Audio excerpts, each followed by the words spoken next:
मेहरबानी आपकी, आपने अपना बनाया। मेहरबानी आपकी, आपने अपना बनाया। मेहरबानी आपकी।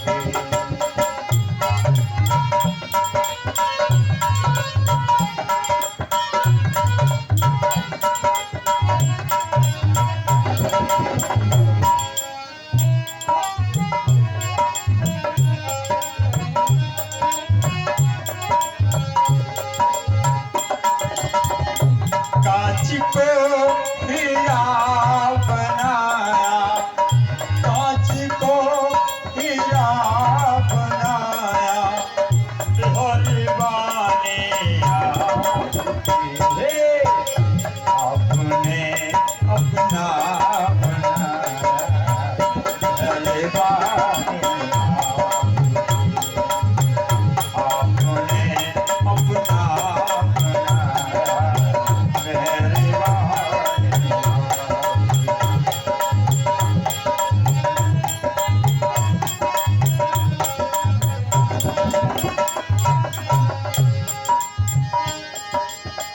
हम न भूलेंगे कभी शान राघो आपका।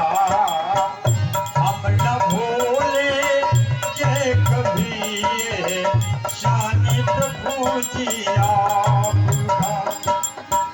हम न भूलेंगे कभी एहसान प्रभु जी आपका। क्योंकि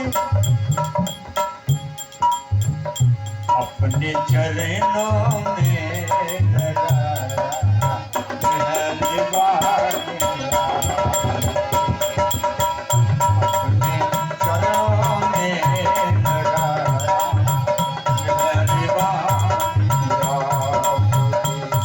और कांच को हीरा बनाया, कांच को हीरा बनाया।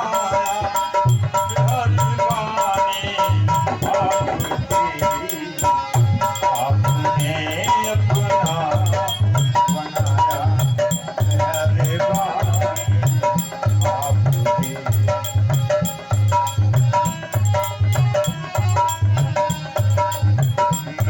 मेहरबानी आपकी। जिस समय अश्वत्थामा ला करके द्रौपदी के सम्मुख प्रस्तुत किया गया, द्रौपदी को तो चाहिए था, अगर संसार की माओं को देखा जाए तो तलवार खींचकर सर काट लेती उसका, लेकिन द्रौपदी सबसे पहले जाकर के चरणों में लेट गए अश्वत्थामा के, प्रणाम करने लगी। सारी सभा स्तब्ध है। जब भी द्रौपदी बिलख रही थी, करा रही थी पुत्रों के लिए, और दुश्मन जब पकड़ के लाएगा तो प्रणाम कर रही है। अर्जुन ने कहा, ये क्या कर रही हो पांचाली? अरे तेरा दुश्मन है। कहा दुश्मन बाद में है, पहले गुरु का पुत्र। हे पार्थ, इनके पिताजी आप इतना प्रेम दिए, सबसे लाडला शिष्य आपको माना उन्होंने, श्रेष्ठ धनुर्धर बनाया आपको, जो विद्या तुम्हें प्रदान करी वो इसको नहीं प्रदान करी। हम दुश्मन बाद में समझेंगे, ये ब्राह्मण है और गुरुपुत्र है। प्रणाम करिया द्रौपदी, हाथ जोड़कर खड़ी हो गई। अर्जुन ने कहा, बताओ, चलो प्रणाम हो गया, बताओ दंड कैसे दिया जाए? सर काट लें, जिंदा गाड़ दें, कि टुकड़े टुकड़े कर दें? कैसे मारे इसे? द्रौपदी ने कहा कि पहले भाइयों से पूछ लो। नहीं पांचाली, पुत्र तेरे पांचों मारे गए हैं, तू मां है, तू बता। द्रौपदी ने कहा, मैं कहूंगी, अगर मैं बताऊंगी तो आप मानोगे नहीं। कहा नहीं, बताओ क्या कहना चाहते हैं? द्रौपदी ने कहा कि हे पार्थ, मंचिता मंचिता वेश ब्राह्मणो नितराम गुरु। इसे छोड़ दिया जाए। क्यों छोड़ दिया जाए? अभी तो कह रहे थे मेरे पुत्र को मारने वाला लाओ, मैं उसी काट डालूंगी। अब बताओ कैसे छोड़ दिया जाए? नहीं, छोड़ दो इसे, क्योंकि ये गुरुपुत्र है और ब्राह्मण है। हे पार्थ, हमारे 5 पुत्र मारे गए, संतोष के लिए हमारे 5 पति तो हैं, लेकिन इनकी मां को सोचो, उनके पति मारे गए हैं। एक बेटा ये है, अगर ये भी मारा गया तो उनकी मां पे क्या गुजरे? क्योंकि एक मां की व्यथा एक मां ही समझ सकती है। अर्जुन ने कहा नहीं, ऐसा नहीं होगा, मैंने कसम खाई है, सौगंध खाई इसे मारने की, इसे छोड़ नहीं सकते हम। दादा से पूछ लिया जाए। सम्राट दृश्य से पूछा कि भैया बताओ क्या किया जाए इसे? युधिष्ठिर ने कहा देखो अर्जुन, जो द्रौपदी कहती है वही सत्य है। धर्मराज ने भी समर्थन कर दिया द्रौपदी। भीम का नंबर आया, बोले भीम भैया आप क्या कह रहे हो? भीम ने गदा संभाली, कहा पार्थ अगर तू छोड़ देगा तो मैं तो मार ही दूंगा इसे। नकुल सहदेव से पूछा आप? नकुल सहदेव ने कहा मझले भैया ठीक कहते हैं, अर्थात भीमसेन सही कह रहे हैं। किसी ने कहा कि कन्हैया से ही पूछ लो। कन्हैया से कहा कि आप क्यों नहीं बोलते? कन्हैया ने कहा जब बड़े बात करते हो छोटों को बात नहीं करना चाहिए। हम नहीं बोलेंगे, कोई पूछेगा तो बताएंगे। अब अर्जुन जब घूम करके भगवान कृष्ण की तरफ देखा, अर्जुन ने जाकर के चरणों में बैठ गए, बोले हे केशव, मति भ्रष्ट हो गई हम सबकी, कोई आपसे हमने सलाह नहीं लिया, आप बताओ क्या किया जाए इसको? अब देखो ये जज साहब क्या जजमेंट दे रहे हैं। कन्हैया को देखो, श्री व्यास जी लिखते हैं, कहा अर्जुन हाँ कृष्ण, ब्रह्म बंधुर्हंतव्या, ये ब्राह्मण है, इसे तुम्हें मारने का अधिकार नहीं है, इसे आप मार नहीं सकते। द्रौपदी ने सोचा मेरा समर्थन हो गया, और भीम ने जाना कि मेरे समर्थन में बात नहीं, ब्राह्मण को हम मार नहीं सकते। अर्जुन ने कहा केशव, हमने सौगंध खाई, उसका क्या करें? कसम खाई है। भगवान ने कहा तो जो मन में आए करो, लेकिन ब्राह्मण को आप मार नहीं सकते। अर्जुन का सर नीचे होने लगा। कन्हैया ने कहा पूरी बात तो सुनी नहीं आपने, बताओ पूरी बात क्या है? कृष्ण ने कहा ब्रह्म बंधुर्हंतव्या आतताई बधार, ब्राह्मण को मारना नहीं चाहिए ये सत्य है, लेकिन जो हत्यारा हो, बालकों का हत्यारा हो, गौ का हत्यारा हो, उसे छोड़ना भी अपराध है, उसे मारना तो चाहिए ही, उसका वध करना जरूरी है, तभी धर्म है। अर्जुन ने सोचा कि कन्हैया कहीं क्या है, ब्राह्मण इसे मारे भी ना और ये हत्यारा इसे छोड़े भी ना। भगवान ने कहा आगे सुन लो, मेरा चेला है। भीम ने कहा आवाज साहब क्या फैसला किया है आपने? भगवान ने कहा इसे मारो भी ना, इसे छोड़ो भी ना। अर्जुन समझ गया कन्हैया क्या कह रहे हैं। कन्हैया के कहने का मंतव्य ये था, एक प्रतिष्ठित व्यक्ति का, जिसकी समाज में अच्छी प्रतिष्ठा हो, उसी भरी समाज में अपमानित कर दिया जाए तो मरने के समान कष्ट होता है। मरता तो व्यक्ति एक बार है, लेकिन अपमान जीवन भर मारता रहता है। बोल सच्चिदानंद भगवान की। मस्तक की मणि निकाल ले अर्जुन ने और धक्का मार के अश्वत्थामा को सभा से भगा दिया। अश्वत्थामा को धन्य मनाना चाहिए कि हमने जिनके वंश का ही नाश करना चाहा और कर दिया, उसने हमें प्राणदान दे दिया, हमें प्राणदान दे दिया, धन्यवाद देना चाहिए। लेकिन वो भी पापी है। उसने जाके अपनी गुफा में जब बैठा अश्वत्थामा, तो सोच रहा है कि अच्छा ठीक है, मेरा अपमान तो किया अर्जुन ने, लेकिन मैं भी सौगंध लेता हूं कि मैं पांडवों के खानदान में किसी को दीपक जलाने के लायक नहीं रखूंगा। लेकिन सब तो मारे गए, कौन बचा? अकेले में बात कर रहा है, बचा कौन है? अभिमन्यु मारा गया, इसके पुत्र मारे गए, हाँ एक बचा है। कौन है? जब अभिमन्यु मारा गया था तो उसकी पत्नी गर्भवती थी, वो पुत्र पैदा होने वाला होगा ना, उसी को नष्ट करने बस पांडवों का वंश खत्म हो जाए। बैठे बैठे अश्वत्थामा ने ब्रह्मास्त्र चला दिया, उत्तरा की तरफ बढ़ रहा था ब्रह्मास्त्र, आगे के लपटों से जलता हुआ उत्तरा, और इधर भगवान तैयारी कर रहे थे, सभी से कह रहे थे कि भैया महाभारत का युद्ध पूरा हो गया, आप लोग राजा बन गए हैं, इसलिए अब हमें द्वारकापुरी जाने दें। तो सोच रहे थे, क्योंकि जाने की इच्छा तो मतलब जाने देने की इच्छा तो थी नहीं, लेकिन सब सोच रहे थे कि बड़ा दिन कन्हैया ख्वाही हो गया, इसकी भी राजधानी है, जाना चाहिए। इतने में उत्तरा दौड़ करके आई, गर्भ में जो पुत्र है ना उसके लिए बड़ा डर है उसको, कृष्ण के चरणों में गिर पड़ी, पाहि पाहि महायोगिन देव देव जगतपते नान्यम तत्पयम पश्ये यत्तमृतो परस्परम।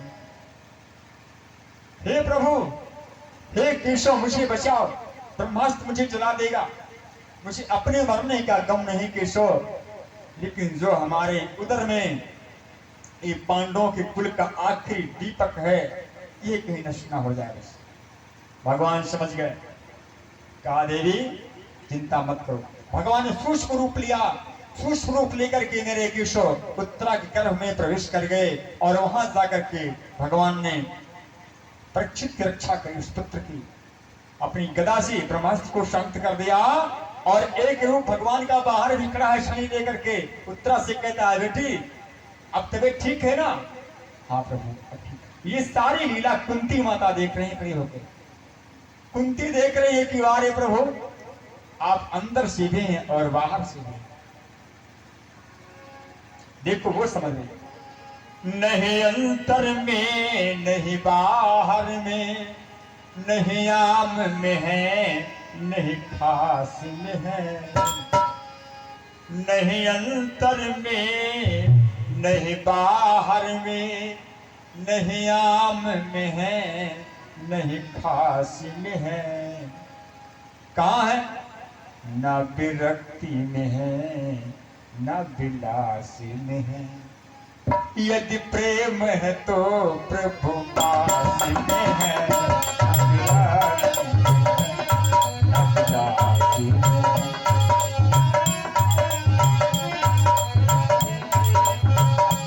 जो प्रेम है तो प्रभु पास में है,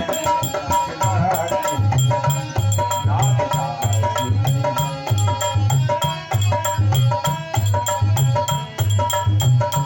देखो पांडव उनसे प्रेम करते थे, इसलिए भगवान उनके पास ही में थे। संतों ने कैसी स्त्री कहा है कि ना आम में है नहीं खास में है, पास में भी नहीं है, ना व्यक्ति में है ना विलास में है, अगर प्रेम है तो भगवान पास में है। अब भगवान ने रक्षा कर दी परीक्षित की, आज जाने को तैयार हो रहे हैं, सबसे विदा ले रहे हैं, मुझे जाने दो। सबसे विदा ले ली, जब कुंती माता के पास गए, कहा बुआ जाने दो, अब जाने का इरादा है, द्वारकापुरी चला जाऊं, बहुत दिन हुआ मुझे यहाँ है, मेरी द्वारका सोनी होगी, चल के देखो वहां अपनों से मिलना है ना। कुंती माता ने कहा लाला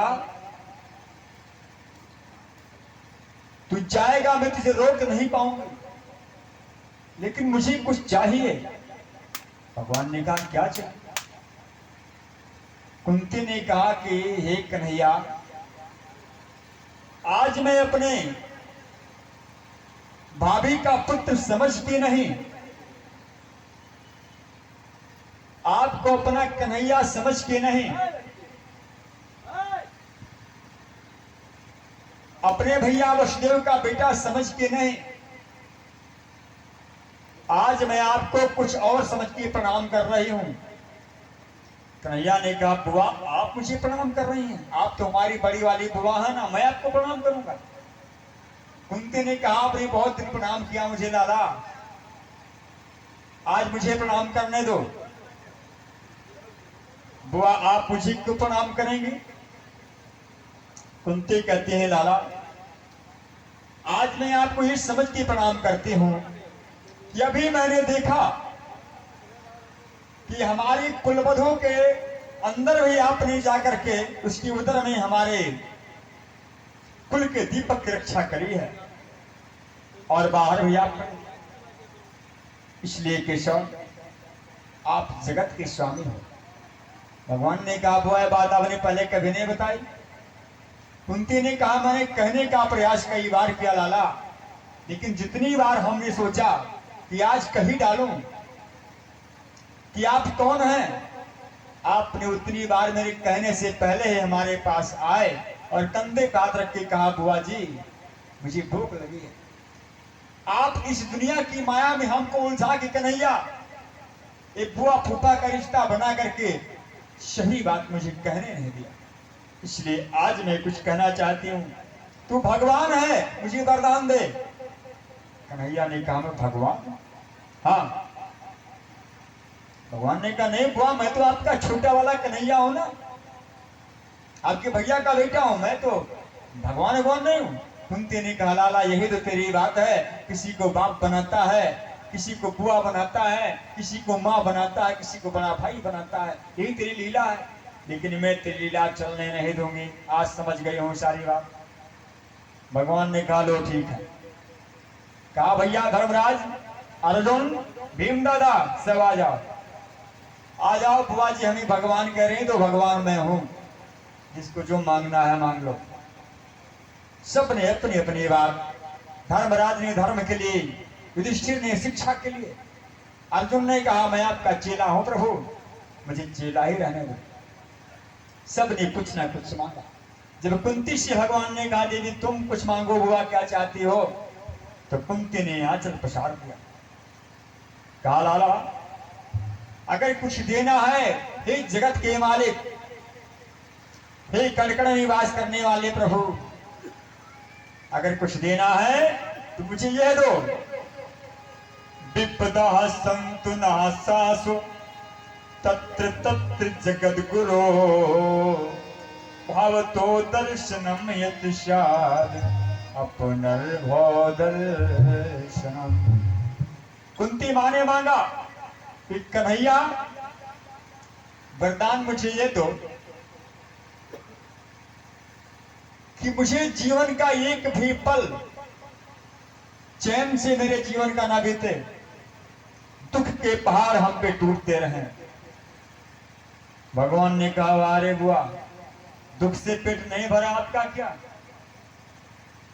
जीवन पर्यंत आपका जब से तू अवतार हुआ, जब से पैदा हुई तो अपने पिता के यहां